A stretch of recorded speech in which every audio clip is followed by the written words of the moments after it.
What is up, everybody? Welcome into the Back to 12 podcast. I am RC Maxfield, and there is a ton to discuss today for Texas Tech men's basketball as they, go into another week of this grinded out season that is known as the Big 12 slate.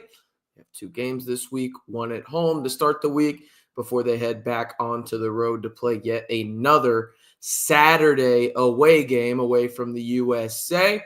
Before we get into what we're going to discuss in today's video, appreciate y'all tuning in. If you haven't already, be sure to like the video and hit that subscribe button for 100% free Texas Tech content year-round.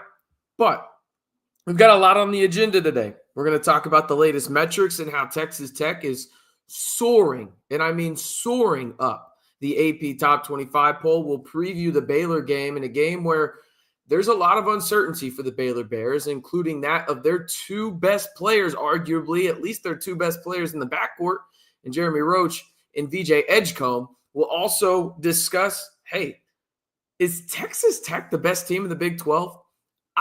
I've got some data that I could make the argument for it, and we'll discuss that later in the show, as well as a friend for Shilla tweet, a guy that I love in college basketball. I think he is pivotal for the success of the Big 12, and just a tweet by him today that was outlandish. It was outlandish, Fran. I love you, but this tweet was absolutely ludicrous. But again, before we jump into that, be sure to like the video and hit that subscribe button. And also, let me know, is number 13 Texas Tech the best team in the Big 12? All I'm going to ask you to do is let me know in the comments, Y for yes, N for no. That's it. Let me know in the comments. Y for yes, N for no. Let me know your thoughts on that question right there. Again, is number 13 Texas Tech the best team in the Big 12? So let me know. All right. Let's look at the latest metrics, shall we? And let's just start with the AP poll from the jump. As you can see right there, Texas Tech moved up 9 spots this week in the AP Top 25 poll, sandwiched between St. John's and Kentucky. Now, when you go and look at where other Big 12 teams stand, you've got, Houston at number 5, which I don't understand how they went up. I think it's just because teams lost, like Iowa State, Michigan State, and Florida, and then at least Houston's game was close. Right, Florida got boat raced by Tennessee, and they didn't even have their 2 best players, or at least one of them, and Zakai Ziegler did the Volunteers. So there you have that. Those are the top 2 teams in the Big 12. And then according to the AP Top 25 poll, the Red Raiders are the 3rd best team in the Big 12. I'll have an argument for you guys here in a little bit about why I think that Texas Tech is better than Iowa State and Houston, whatever it is. I mean, I'm pretty sure y'all are going to agree with it on some parts anyway. As we move forward, though, let's look at the latest Kenpom rankings. And now this is interesting because I always like to bring it up probably once every 2 weeks, and I might start bringing it up maybe once every live that we do, because another great reason to like the video and hit that subscribe button is I will be doing more lives going into March Madness, because we're seeing a special team here, ladies and gentlemen. I want to discuss it with you guys. I know y'all want to hear about it. We're going to be doing plenty of content surrounding this Texas Tech men's basketball team. They move into the top 10 of Kenpom. Okay, they've been on the fringe for about a week now, have the Red Raiders, ranging from 12, 13. They were at 14 for a day there. But now after that Houston win, and arguably the best win of any team in the Big 12 conference this year, right? You have to think about it. Houston had not lost a home game in 30-plus opportunities, okay? You go down there without your best player because of an asinine, and I mean asinine, F2 that kicked him out, and then you lose your head coach for rightfully standing up for said player. You go into Houston, the most difficult place to play in the Big 12 the last 2 years, and you beat that team at their own game. And then when you're not playing their game, it's like, all right, now we're going to force you to play ours. And they did that.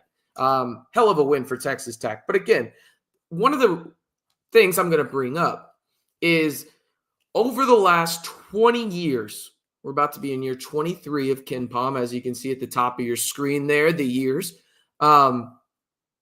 If you look at it, 95.9% of national champions have had a top 20 offense. Now, 90.9% of teams have had a top 35 defense. As you can see, Texas Tech meets both criteria there. Some other notable names are obviously Auburn, Duke, the aforementioned Houston, Tennessee, not in there. Florida, in there. Alabama, not a part of that. Iowa State is in the mix. Purdue is in the mix. Texas Tech. Then, who else is in there? Well, you don't have very many teams right now. That's it. Okay? So we're talking about Texas Tech being one of, right now as it stands, if you go by predictive metrics and their history over the last near quarter century, obviously looking at it strictly on Kenpom, Texas Tech is one of 7 or 8 teams in the country as it stands right now. Still a ton of season left to go, right? We still got a month to go, right? And this is the hardest month of the calendar. Just ask any college basketball coach. The multiple I've known in person, whether, it's been interviewing Chris Beard, whether it's Mark Adams, other opposing coaches that have gone to Lubbock, right? The toughest month of the year for college basketball coaches, especially good teams, is February. Okay. So a lot left to do. And we'll look at Texas Tech's schedule here in a little bit. But right now, as it stands, according to the predictive metrics on the screen right there on Kenpom, the Red Raiders are one of about 7, really 8. I guess you could go to 9 since there's one team on the fringe there, but one of the top 10 teams in the country with the best chance to win the national championship. That's where we're at right now. Okay. Now, I also do want to look at net because that's a predictive metric, or not even a metric. It's a metric system, a rating system that the committee does use. Okay. Texas Tech's at number 8. You see it there. They have more quad 1 wins than Houston. You look at Iowa State, good for Iowa State. They have 6, right? But overall, you're in a really good spot here if you're Texas Tech. And my fear for this Baylor game that we're going to talk about is that I think the Baylor game might be a trap game. And the reason being is you have a gigantic test on your schedule on Saturday when you go out to Tucson and face off against the team in the Arizona Wildcats that will be looking for revenge after you absolutely embarrass them 70-54 out in the 806 earlier in the month of January. Okay, so you're going to have that. Baylor, we'll talk about them a little bit more here in just a second. But overall, you're looking at these metrics, and I go and I look at the power index as well, which is now on your screen. Texas Tech, top 12 in that as well. Houston still number 1. Okay, that's fine. Arizona, Iowa State, Kansas still ahead of the Red Raiders. I don't know how Kansas is ahead. I really don't. It makes no sense. Anybody with a semblance of a basketball IQ can tell that team just screams round of 32 exit. Maybe I'm wrong. Bill Self is a Hall of Fame coach, but that team just doesn't look like it has a fighter's chance to get where Kansas typically goes, in my opinion. Texas Tech is clearly a better basketball team, in my opinion. Call me biased. I really don't give a damn. But that's where Texas Tech is at right now. So you have 5 Big 12 teams in the top 12, according to the Basketball Power Index over on ESPN. Now, before we get into the Baylor preview, which we will do here in just a second, I want to get to the comments. I want to hear from you guys. I appreciate y'all spending some of y'all's time with me. Also, if somebody says Luka in the comments, disrespectfully, F you. Okay? Now is not the time. I am still in shambles. Okay? I am in shambles as a Mavs fan. Absolute shambles. I don't even know if I'm a Mavs fan anymore. I'm so upset. And maybe we'll have a venting session. Let me know in the comments if y'all want me to go off in terms of the Luka stuff. We'll do that at the end of the show. We'll save it. Let me know in the comments. I understand we're going to talk Tech Hoops first. Let me know if y'all want me to do that. But let's see. Also, Devontae, F you, man. F you for bringing Luka up. F you. Yes, says Brandon. Yes, we've got another yes. I didn't like the tweet from Fran, but to be fair, he didn't exactly defend the refs, just made a point, albeit a dumb point. I don't even think that that's true. I think he did defend the refs. Like, I think he did it in a roundabout way where you could get to the point where you are, in the sense of he technically didn't defend the refs, but he technically didn't call them out for the bullshit call, right? Like, let's be real here. You should have called the refs out for that. That was egregious. That's the worst call I've ever seen in a college basketball game. I stand by that. It's awful. Absolutely awful. Let's see who else we've got in here. We've got Joe, we've got John, Isaac, Gilly, we've got Isaac, my goodness, Old Texas Tech man, excuse me. Yeah, I mean, we'll do a Luka thing later, probably, to be honest. I am so down bad when it comes to that stuff right now. I am so down bad. It's downright crazy. Okay. Let's talk Baylor, Texas Tech. The Red Raiders soar up the AP rankings. They are now number 13 in the country, and they are facing off against the team in the Baylor Bears that, when you look at what Baylor has, right, in terms of everything that the Bears really have right now on their roster from a health perspective, it could get pretty dicey, okay, for Baylor in this matchup. And the reason being is this, is I make sure that I have these stats ready to go for you guys. Computer's acting a little wonky, but there's a couple of things here that we really just need to know from a basic understanding perspective for the Baylor Bears coming into this matchup, okay? First and foremost, we really don't know what they're going to look like from a health perspective. That's huge. Their star freshman, a guy that's probably at worst going to be a top 8 pick in the NBA draft this coming up summer, in VJ Edgecombe, he may not play. Okay, he's got an ankle injury, and according to John Rothstein, a Baylor spokesperson told him that he is considered out for a while. There's no timetable, okay? So if they don't have him, how does that change things, right? We saw what they did against Kansas, coming back and from a 21-point deficit. By the way, that was the largest deficit that Kansas has ever given up in terms of them leading a basketball game in their program history. And Baylor came back with no Roach. Edgecombe was hurt as well. You've got Omier there in the front court, but overall, they're hurting right now, our Baylor. So let's take a look at some of the things you need to know real quick in terms of really everything from the perspective of the odds, excuse me. Here we go. As you can see, Texas Tech opened as an 8-point favorite. They are now to 7.5-point favorites with the total over-under set at an even 141.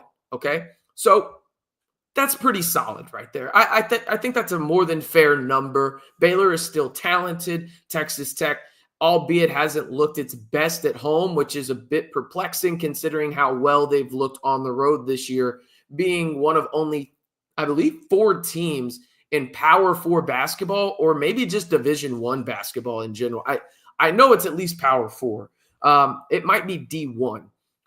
It has to be D1 because, well, St. Mary's is involved. So one of 4 D1 teams in the country that are undefeated on the road at this point in the season. So Texas Tech, again, you look at it, that's really where they're at from that perspective. And so you're going into this game favored.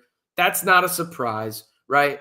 But who do we need to discuss from the Baylor perspective in this matchup for Texas Tech and the Bears? First and foremost, let's talk about the storylines as I get the stats for players on the screen and the team stats as well.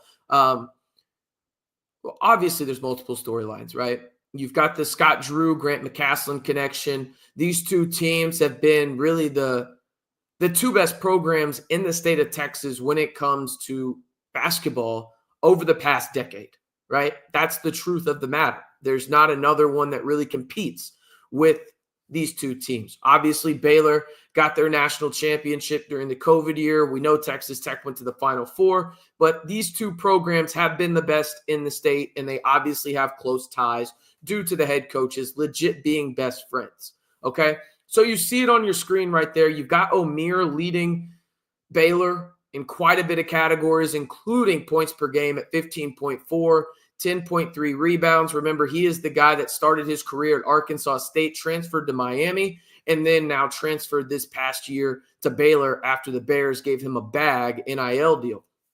JT Toppin, much like Omier, is the leader in points per game and rebounds for Texas Tech, with Elijah Hawkins as the leading assist guy. And how good has he been recently, right? How good has Elijah Hawkins been? And then you've got Wright as the leading assist guy for the Baylor Bears. Now, as for points per game and everything like that, team stats, pretty close. 1 point difference in terms of how these teams scored per game. There is a little bit more of a difference in terms of defense. Texas Tech is the better team defensively. They average the same amount of rebounds, virtually 0.2 off. Texas Tech has better ball movement, but Baylor does create more turnovers as they get about 1.1 more steals per game. Now, we look at everything in terms of the Big 12 stats side of things, and I told you guys this is where we were going to go in terms of more of these previews, so let me know if you like them in the comments in terms of the deep dives of all these stats.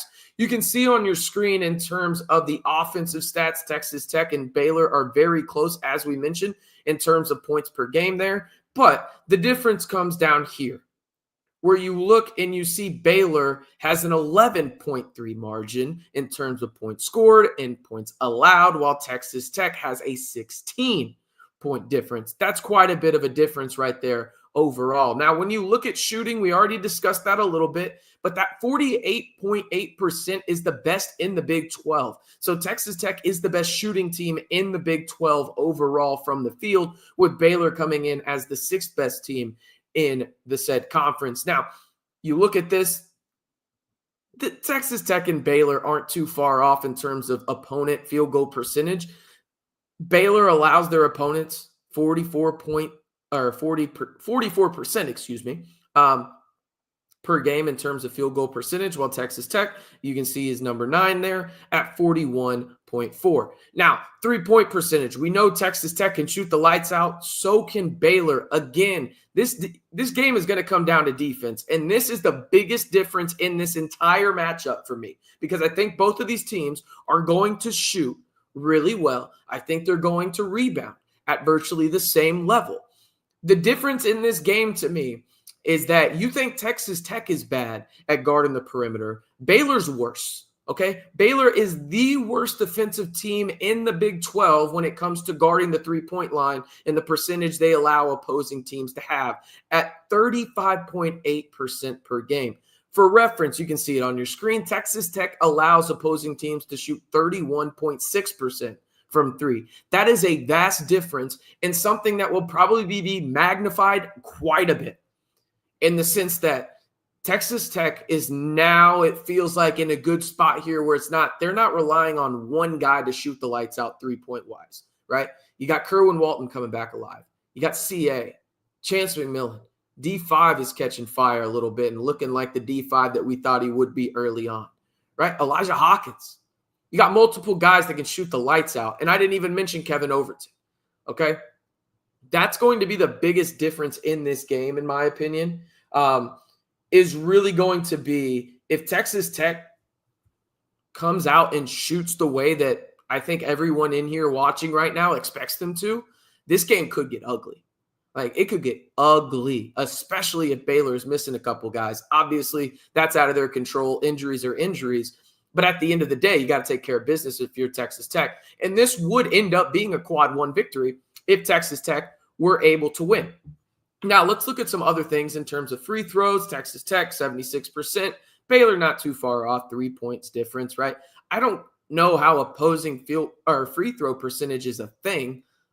Doesn't make much sense to me, but Texas Tech and Baylor, it is what it is. They're near the bottom of that right there. Rebounding, though, again, Texas Tech, Baylor, virtually the same in terms of rebounds per game as a team. Now, the interesting part is the combined opponent aspect of this. And this number may not sound that vastly different, but 30.8 and 32.2 is vastly different, especially if those two rebounds difference are offensive rebounds and Baylor gets, a second chance opportunity, or Same for Texas Tech, right? So you look at that, and that's where it comes into effect, where Baylor is not a very good defensive rebounding team, but they are a very good offensive rebounding team, leading the Big 12 Conference. Texas Tech kind of middle of the pack in terms of defensive rebounding, while Baylor's near the bottom. But Baylor is good at second chance points. That's where they really make their bread and butter. But again, big difference in this one in terms of the rebounding margin is Texas Tech averages about 6.2 difference in terms of team and then opponent, and then Baylor's at 4.6. So you're talking about 1.5 rebounds. If you can cut out 1.5, let's just call it 2 offensive rebounds for Baylor, that probably cuts out some opportunities for them to score the basketball at a pretty high level, right? Just that's the reality of it. And then you go look at the turnover side of things. The turnover margin is interesting because Baylor is about 1 turnover, per game on average difference in terms of the margins compared to Texas Tech. 2.9 for Baylor, Texas Tech down there at 1.95. Now, the assist to turnover ratio is interesting because Baylor's at 1.4, Texas Tech is at 1.54. But how is that skewed in any direction? I think it could go positively or negatively for Baylor, in the sense that if you don't have Roach, if you don't have VJ Edgecombe, right? Like, how much more point of emphasis is on Wright to be that leading assist guy for you if you're the Baylor Bears? And what does that look like if Kevin Overton is back for Texas Tech, or if they really, really drive home the point of being hyper aggressive like Texas Tech did against Houston at picking them up in terms of the primary ball handler at half court, right?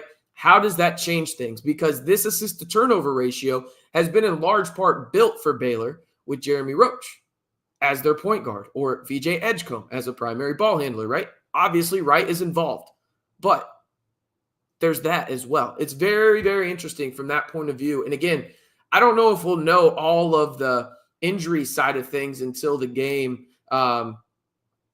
is actually tipped off. I know that I would be really surprised if VJ Edgecombe does play. I would even be a little bit more surprised if Jeremy Roach plays.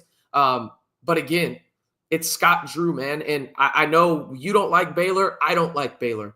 But at the same time, you got to give credit where credit's due. And Scott Drew is one of the best coaches in all of college basketball. He is going to have his team ready to play. Prime example is what happened last weekend for them against Kansas, where they were down 21 points at one point, fought and clawed their way back in their home pavilion where the cameras are on an angle that is just ungodly. Please change it, Baylor. Thank goodness Texas Tech doesn't play there this year. I digress. But they have that dog in them, right? Like, Baylor fights, right? So that's one thing that I think is going to be imperative in this game too, is hopefully this isn't a letdown game for Texas Tech after that Houston matchup. I don't think it will be. I don't think that's built into the program with Grant McCassin as the head coach, but I also don't think, it's human nature, I should say, in the sense that it wouldn't surprise me if Texas Tech is looking ahead a little bit, right? Just from the standpoint of, you have a game against Arizona that would be a top 20 matchup out in Tucson. And if you're Texas Tech and you win that matchup, then you're talking about really being in a position to maybe be a 2 seed in the NCAA tournament with the opportunities you have left on your schedule and how you built your resume in the Big 12 so far, right? It's funny. I don't really hear a lot of those non-con, believers anymore for Texas Tech. A lot of people are saying, oh, they're not going to do anything because the non-con. What are we doing here? The non-con is like, I wish they would have played a little bit better non-con, but at the end of the day, it doesn't matter when you play in the Big 12 conference. You're going to have every opportunity in the world to prove how good you are, and Texas Tech has done just that so far. So again, let me know in the comments down below your score prediction for Texas Tech and Baylor. Texas Tech, number 13 team in the country. Baylor, the next team outside of the top 25 in the Big 12, receiving 3 votes by the AP poll voters. But let me know your score prediction down on the pinned comment below. All right, let's get to the comments here real quick, guys. See who we got. Was there ever a statement from the Big 12 about the refs? No, and there never will be. There never will be. That's the other thing that pisses me off. Let me get water real quick. And be sure to like the video if you haven't already. Good water. No, the refs are never held accountable. Those refs will coach it, or not coach, but they'll call a game this weekend. Like, There's no accountability. It's an absolute joke. And that's just not a Big 12 issue. It's the fact that these refs are put in a lose-lose situation. First and foremost, reffing is hard. It is hard. But also, these guys ref like 5 or 6 games a week, right? And there's no accountability whatsoever for anything that goes wrong. But yet the moment a player goes wrong, does something wrong, you can bet your ass a guy like me is probably calling him out for it. And that's why I'm calling out the refs too. They were ass. That is a terrible call. Worst call I've ever seen in a college basketball game. No joke. I mean, and good for Texas Tech for not making it matter, but also just an absolute travesty that JT Toppin didn't get to play in that environment. He deserved it. He worked his ass off to play in that environment, and the refs just took it from him off a bullshit call. Absolutely ridiculous. Sorry. If Jeff Goodman says it's bad, it's bad. Yeah, that guy doesn't really have a lot of good opinions, but I guess he got one there.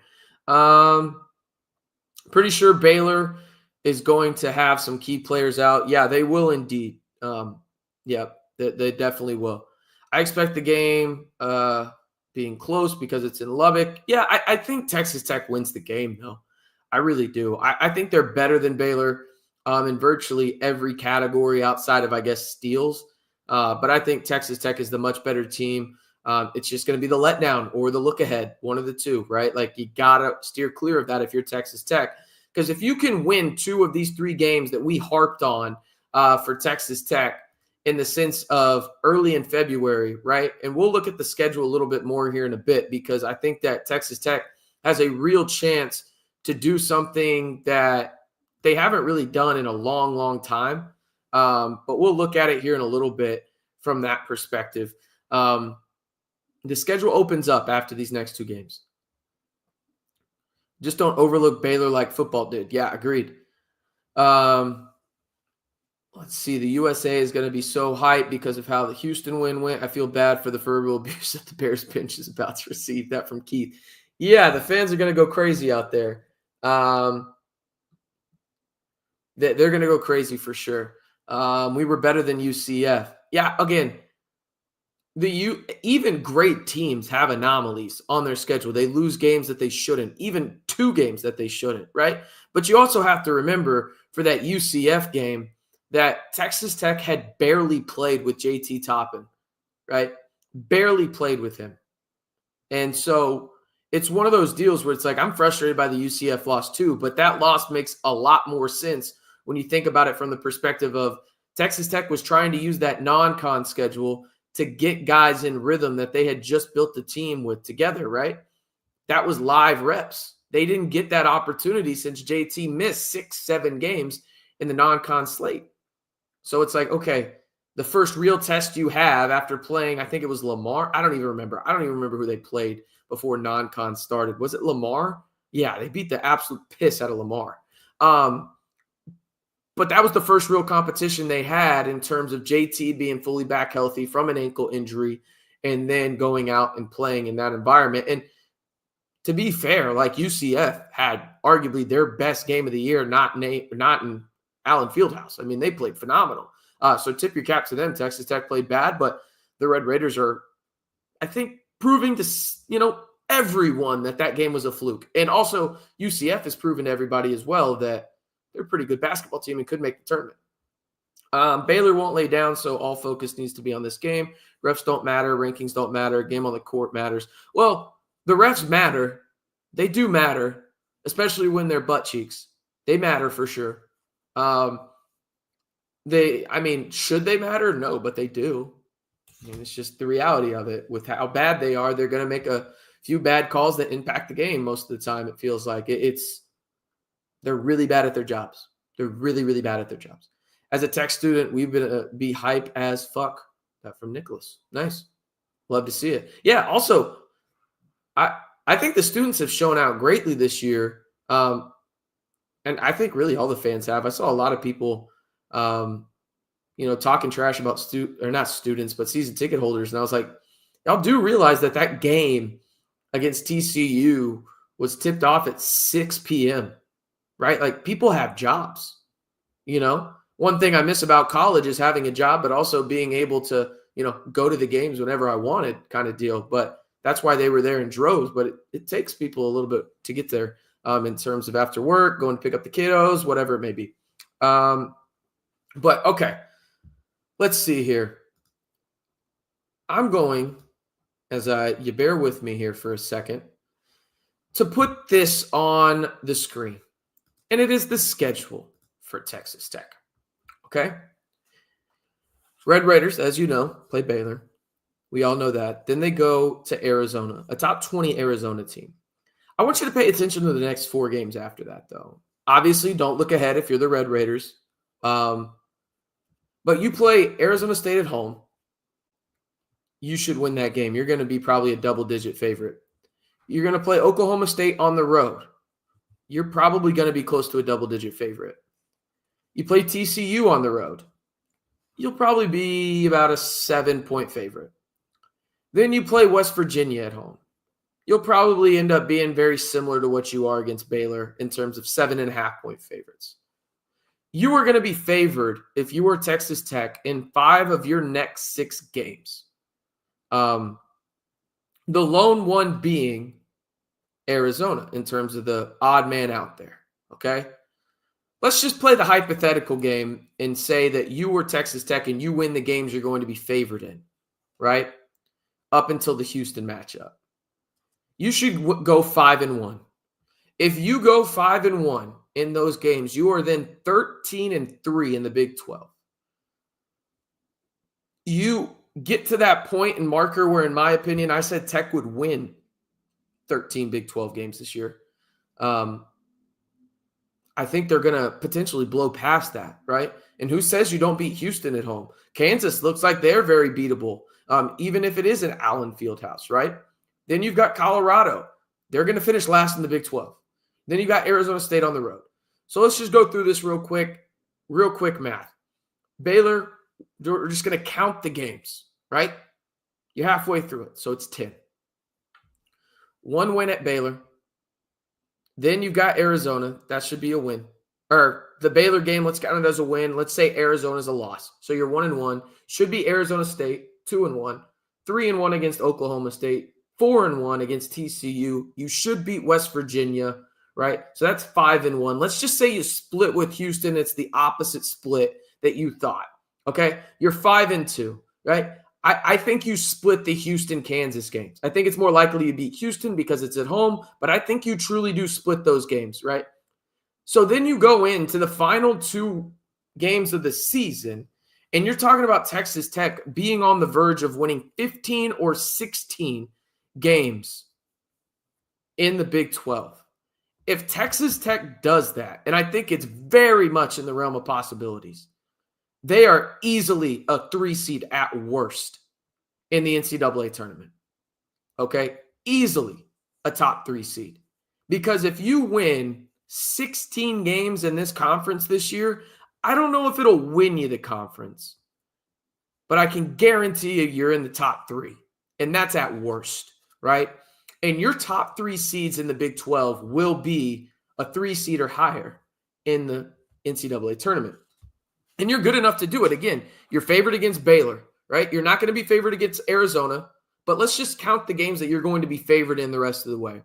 You're going to be favored against Baylor, Arizona State, Oklahoma State, TCU, West Virginia. I think you're going to be favored against Houston. Maybe it's a pick 'em. We'll count it as a favored right now.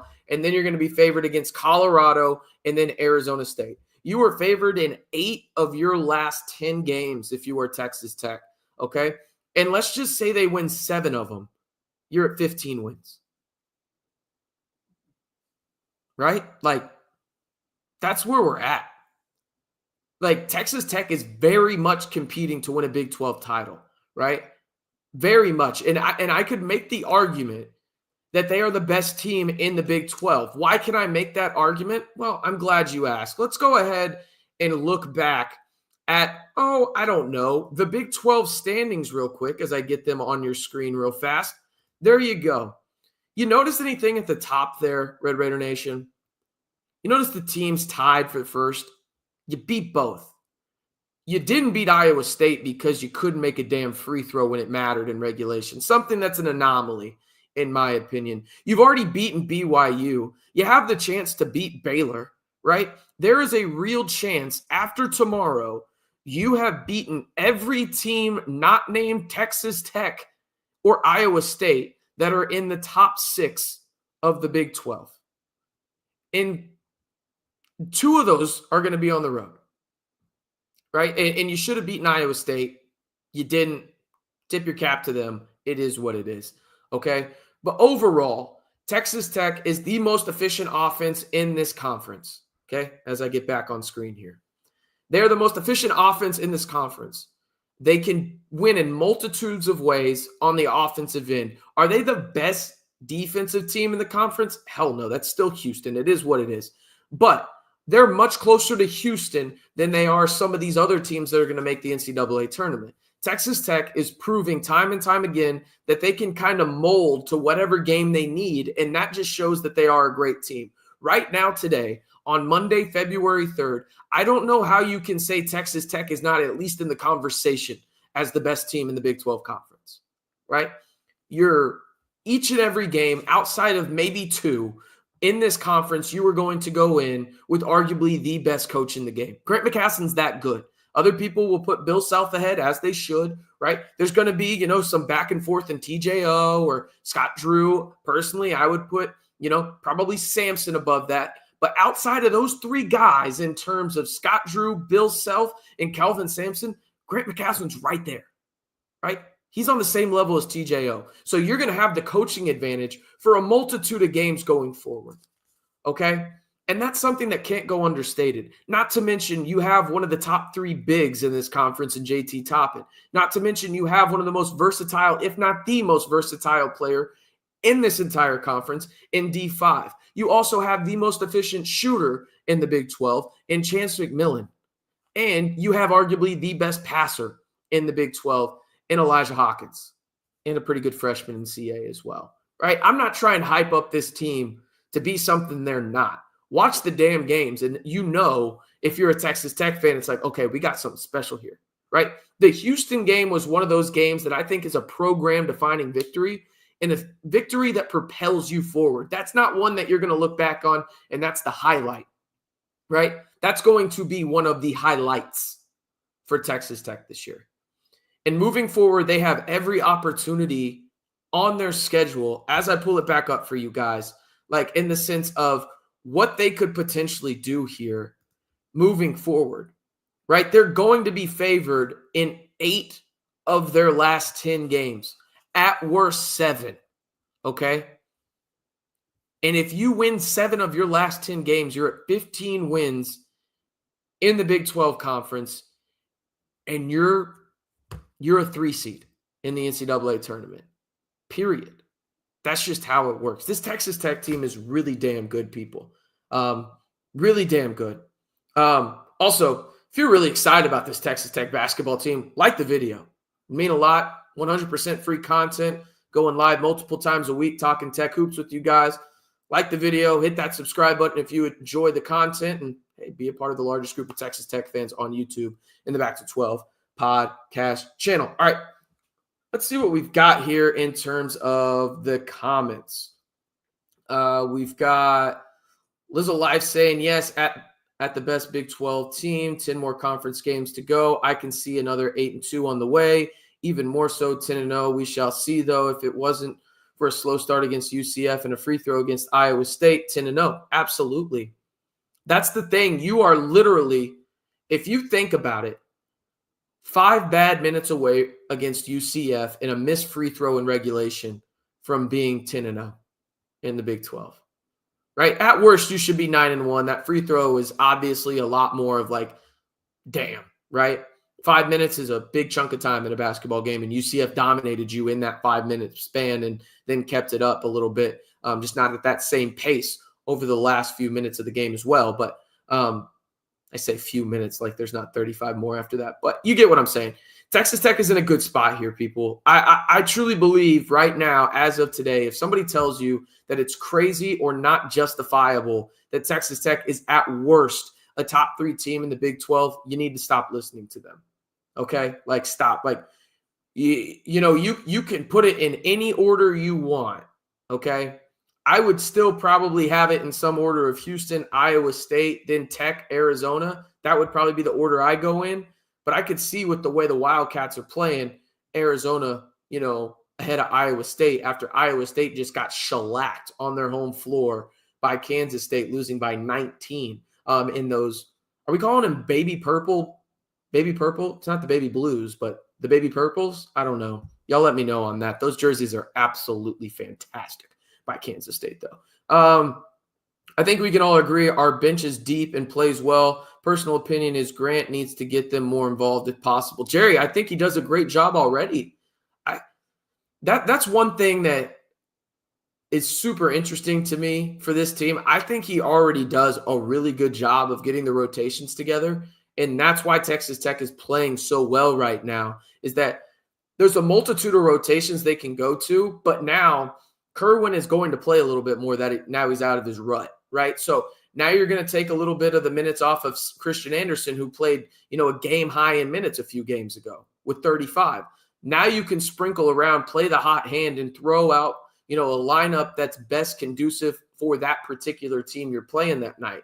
Prime example is Baylor. I think you're going to see Kerwin Walton play a lot more because I think you're going to see a lot more dribble in opportunities off the pick and roll and kick out to wide open shooters in the corner. And we know that that's what Kerwin Walton is best at, the catch and shoot opportunities. So I'm interested to see it, but these lineup rotations that Grant McCasland is using so far this year, I think they've been really, really, really good, in my opinion. Now, that doesn't mean that they can't change later on, but I do think that they're really good in the current moment.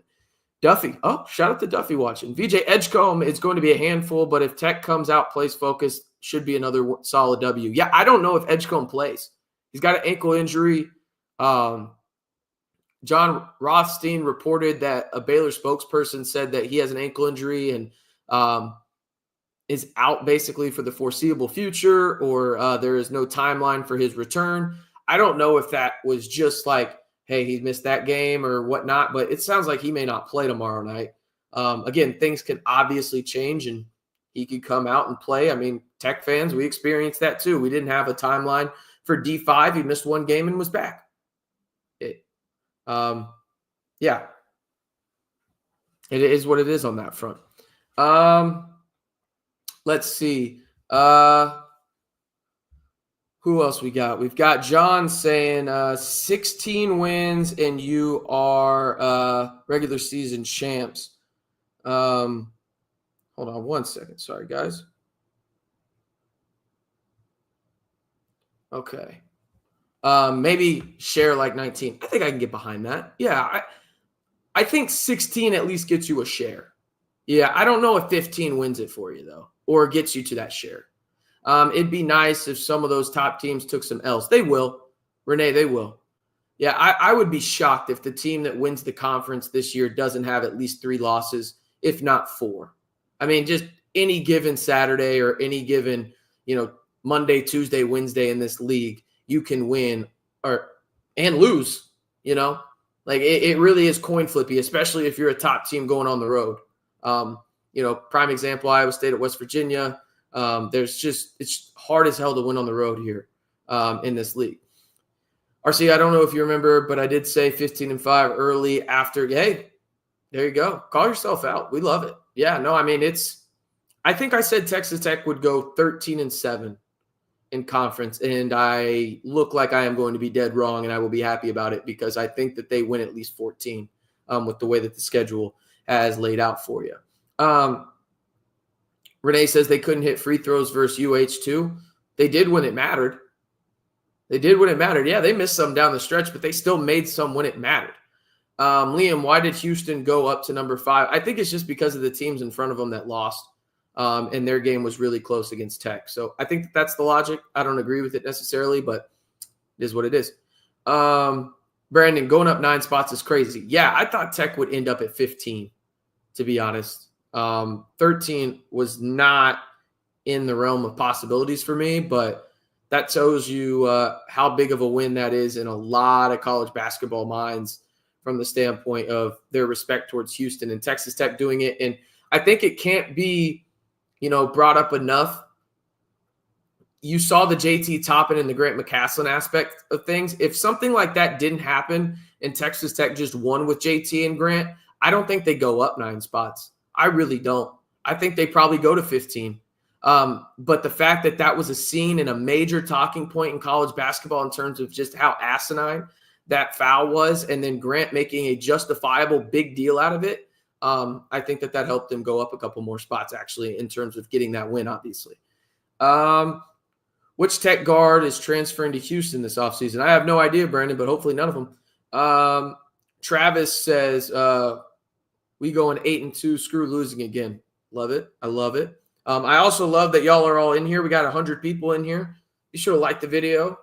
Hit that subscribe button if you haven't already. I know that there's a ton of people in the chat already that are frequenters of the Back to 12 podcast, and for that, I am thankful for you guys. But let's get as many Red Raiders in here as possible. It's 100% free content, going live multiple times a week, keeping you updated on everything Texas Tech men's basketball all year long, whether it's on the hardwood or portal, recruiting trail, metrics, whatever it is, we've got you covered right here. It's 100% free. Best way to support the channel right now is by simply liking the video. All right, Liam, might be an exaggeration, but Tech beating Houston with those circumstances might be the best Q1 win I've ever seen. I don't know about ever seen, but I think that is I think it's the most impressive win in this conference this year. I think it's going to be the most impressive one because you got to remember, Houston had not lost a home game in 30-plus games. I think it was 33. Correct me if I'm wrong in the comments, but I think it was 33 straight home wins for Houston. They were 24-3 in the Big 12 so far, right? Now they're 24-4.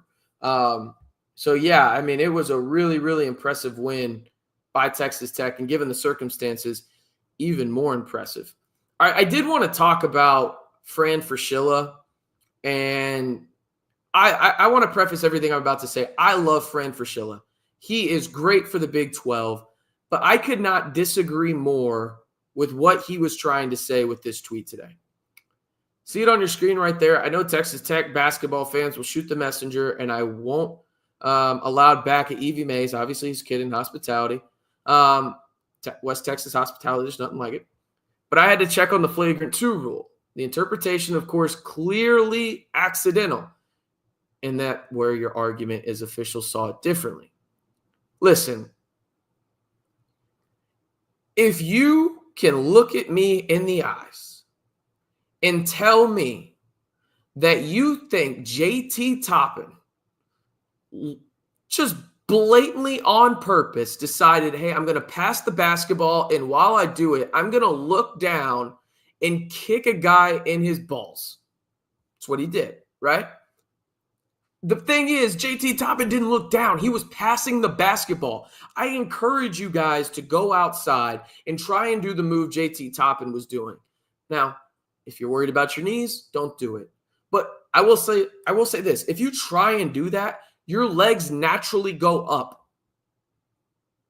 There is no world where anyone with one brain cell can convince me that they think JT Toppin did that on purpose. And again, I'm not saying Fran Fraschilla said that, but he should have been better and came out and said blatantly, the refs got this wrong. Don't give me this bullshit on the rules. We know it was a bad call, Fran, and you're a great ambassador for the Big 12. There's no doubting that. But come out and say the officials have been bad. Don't just say it on the broadcast. Say it on here too. This was an egregious call. Egregious. A fireable offense for everybody in here that made such a, whatever you do for a living, right? If you made such an egregious call and you work in marketing or finance and it went that blatantly wrong, you would be fired. These refs, nothing. They just get to go back into the locker room, take a shower, hop in an Uber, and then have Chili's at the airport. And by the way, you don't deserve Chili's at the airport for how bad that call was. You are Applebee people at best, okay? TGI Fridays isn't even good enough for you. I digress. I'm passionate about Chili's. I apologize. But this call was awful. Don't come with me with this bullshit that you got circled here. Any contact by offending player to the groin area of an opponent, which is not clearly accidental. Bitch, that was clearly accidental. He's passing the ball. If you don't think that that's accidental, you cannot be a ref. Period. You cannot be a ref.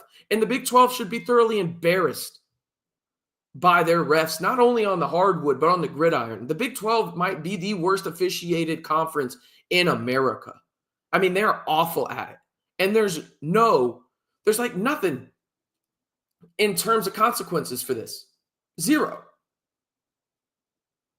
It's just,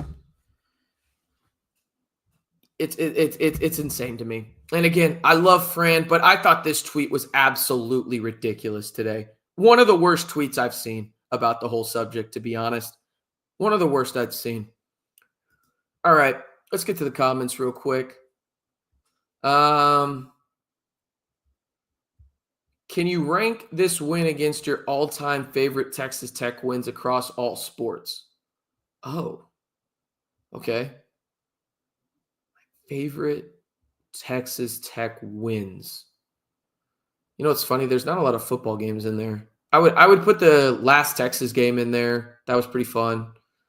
In terms of obviously out in the 806, not the one in Austin. A lot of my favorite games are basketball games.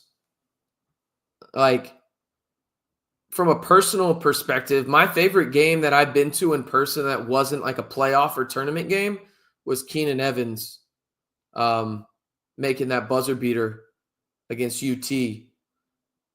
Also loved it when Todrick Gocher clearly traveled after beating Oklahoma. They were number 3 in the country that year. I believe they had Buddy Hield. But in terms of just like watching it, this one's up there just from the adversity standpoint. Like, this felt like a win for Texas Tech that changes the course of the entire season that was already on a good course, right? Like, this is how Texas Tech was going, solid, and then boom. That's kind of what this is, right? So, like, that's kind of where I'm at. But, I mean, obviously, I see in the chat, hey, the Crabtree catch, all that. Yeah, that's cool. But from a basketball perspective, it's up there. I would probably say give myself a little bit of wiggle room, probably like a top 8 win in my time of being a Tech fan for sure. This is from John. Chili's no longer has chili, RC. True story, and what the literal fuck. Well, John, here's the thing. If you're going to Chili's to get chili, you're doing Chili's wrong, okay? You're doing it wrong. Right? You go in there, you get the triple dipper, you get those mozzie sticks that are going viral with the Nashville hot on it, you get the egg rolls and the sliders. Then you get yourself a nice Presidente. I don't care what you like. You can go normal in terms of just a regular margarita, mango, strawberry, whatever floats your boat. I'm cool with that. Then you get yourself some chicken crispers, John. You load up here. You get that honey chipotle, I think is the way I go, with the mac and cheese on the fries on the side. I want all the starches, John. All right. Then you go and you ask for a cup of water, and before you head out of there, you think to yourself, do I want more food? And the answer is probably not. So what do? You get yourself another margarita, okay? That's what you do. If you're going to Chili's for chili, you're doing it wrong. I'm sorry, and I'm not sorry at the same time, okay? I'm passionate about Chili's for a lot of reasons. How passionate am I? I had it catered to my wedding. You'd think I'm joking. I'm not. There's few things in life that get me going quite like Chili's. And the other one is how stupid Nico Harrison is. I hate that guy. I hate him. I hate him. I told y'all I would talk about the Mavs. I will here in just a second. Renee, don't do this. I will block you so fast from this channel. Don't you dare ask if people still go to Chili's. You Applebee's mother... I'm going to watch my language. If you like Applebee's or TGI Fridays off more than Chili's, go on get. Okay? Go on get. I won't stand for it. Okay? I won't stand for it. Oh, didn't expect to get that heated about Chili's. I apologize, but I really don't apologize, as I said. Jalen Wells. Last offseason, yeah, Texas Tech was in the portal. Hey, RC, was curious your thoughts on us potentially landing Jalen Wells last offseason, and now he's the best rookie in the NBA. Yeah, I mean, it's super crazy. Just think how much better you'd be if you had Jalen Wells, which is wild. Yeah, it is kind of crazy, but he's also in a great situation. Like Memphis uses him perfectly. I mean, they threw him into a tough spot because they had a ton of injuries, but he's perfect alongside Ja Morant, just in the sense of like he can do things for you, but he's just good as a catch and shoot guy, plays really good defense. If I would have been lying to you to say that I thought he was top 3 in the rookie of the year race. I mean, that's at worst too. It's wild. It's wild. All right, let's see here. JT got to switch over to kick. All right, Keith, don't do this. Don't do that. Yeah, I don't know how I feel about that. I don't know how I feel about that, Keith. That's probably about a 4 out of 10 in terms of the joke. JT got to switch over to kickballs. 4 out of 10, Keith. I'm sorry. You can do better. We both know you can. All right, before I get out of here, let me rant for like 4 minutes on I know we have a lot of Spurs fans, Rockets fans. The one thing we don't have a lot of in this chat anymore are Mavericks fans because they don't exist after Saturday night. What we endured as people that once called ourselves Maverick fans on Saturday night, I say this and I don't know any other way to say it. So if this sounds bad, by all means, okay. When I saw and realized that Shams Charania tweet saying Luka Doncic was traded to the Lakers, and I found out it was real, right? Because I think everybody in here thought he got hacked, right? Like I can't be the only one. I thought he got hacked. When I found out it was real, it felt like a family member had died, like a relative. And the reason being is this: the Mavs are my favorite pro sports team. Like Texas Tech football, Texas Tech men's basketball, like those are my 2 favorites. But in terms of pro, the Mavericks are my favorite, period. Right? That was the team I grew up watching with my grandparents. Like we'd go to games, they were season ticket holders, yada, yada, yada. And again, Luka is not the Mavs. The Mavs are the Mavs. But the thing is, as a Mavs fan, we have never experienced this. Like specifically me, think about it. My whole life in terms of remembering the Mavs play has been one superstar, whether that's Dirk or he passes the torch to Luka. Literally my whole basketball existence in terms of memory of pro basketball has the Mavericks with one of those 2 guys. That's now done, right?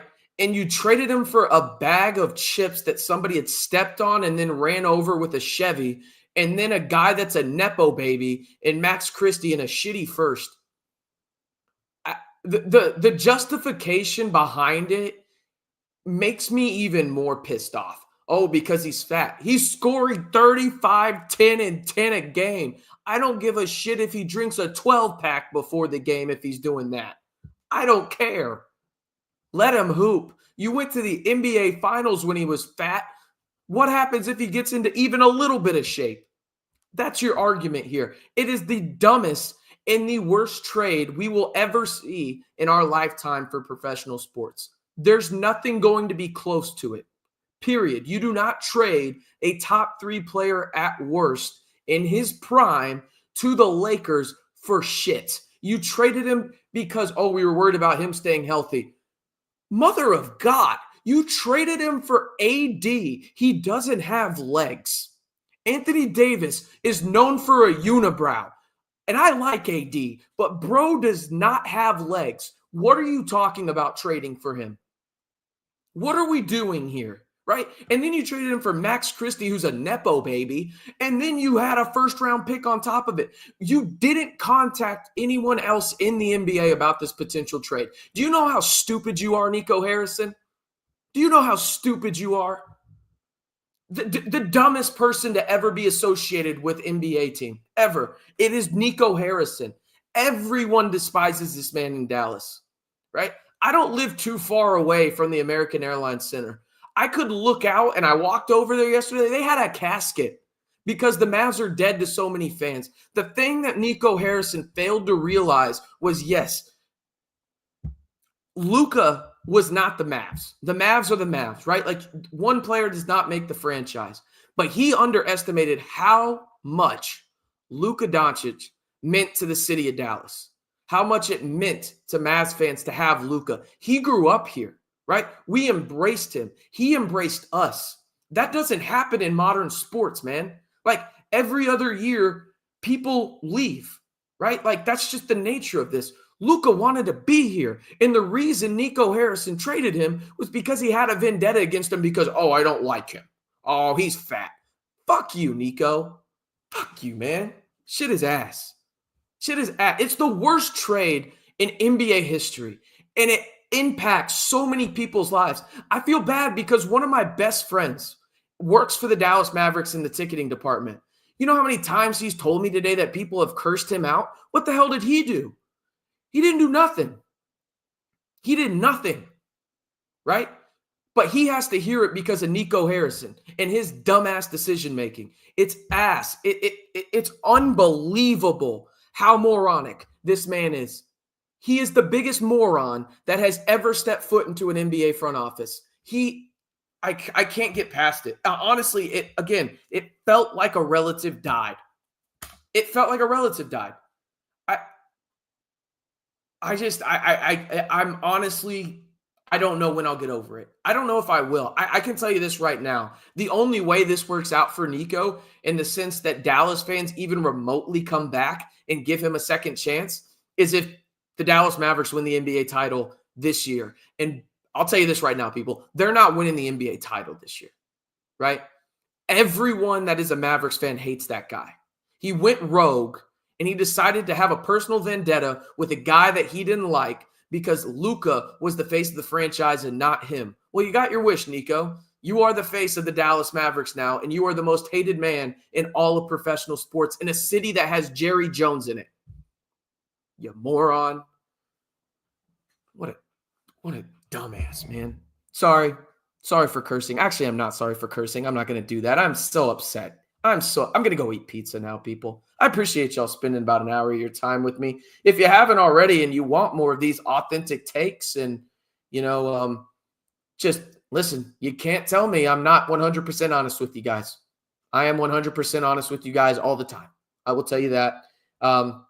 If you want that fun coverage of your Red Raiders, whether it's on the gridiron or the hardwood, we'll be going live probably at least once a week, probably twice, and maybe even 3 times a week leading up to March Madness. We'll have a ton of fun content here on the channel. It's going to be a lot of fun, and you should join, be a part of the Back to 12 squad. And the easiest ways to do that, to join the largest group of Texas Tech fans for 100% free content here on YouTube, like the video, hit that subscribe button, and turn on that notification bell.